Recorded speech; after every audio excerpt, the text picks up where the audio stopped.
रुकन कानून साज काउंसिल पार्टी कौशिक रेड्डी ने कहा कि रियासत तेलंगाना में चीफ मिनिस्टर के चंद्रशेखर राव रियासत के तमाम तबकात के आबाई पेशों को फरोग देते हुए रोजगार के वसी मौके मुकामी सतह पर ही अवाम को फराहम करने के ख्वाहां हैं। बिलखुसूस मदिराज तबका और गंगा पुत्रा कबीले को अफजाइश समकियात के जरिए रोजगार फराहम करते हुए खुद मुक्तफी बनाने और मुआशी खुशहाली फराहम करने के लिए हुकूमत तेलंगाना ने 100% सब्सिडी पर मछली के बच्चे फराहम कर रही है।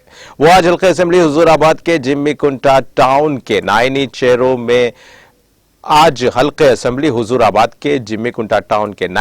में केसीआर हुकूमत की जानिब से मज़कूरा तबकात के मुकामी खानदानों के फराहम करदा 1 लाख मछली के बच्चों को छोड़ने के बाद तकरीब को मुखातिब कर रहे थे। उन्होंने कहा कि मछलियों में तग़ज़िया बख्श ग़िज़ाइयत वाफिर मिक़दार में पाई जाती है। मछलियों की अफ़ज़ाइश व ख़रीद व फ़रोख्त सूदमंद कारोबार में शामिल है। उन्होंने मुकामी मुदीर आज वो गंगा पुत्रा क़बाइल को अफ़ज़ाइश सिमकियात के जरिए रोजगार हासिल करने व तरक्की हासिल करने का मशवरा दिया।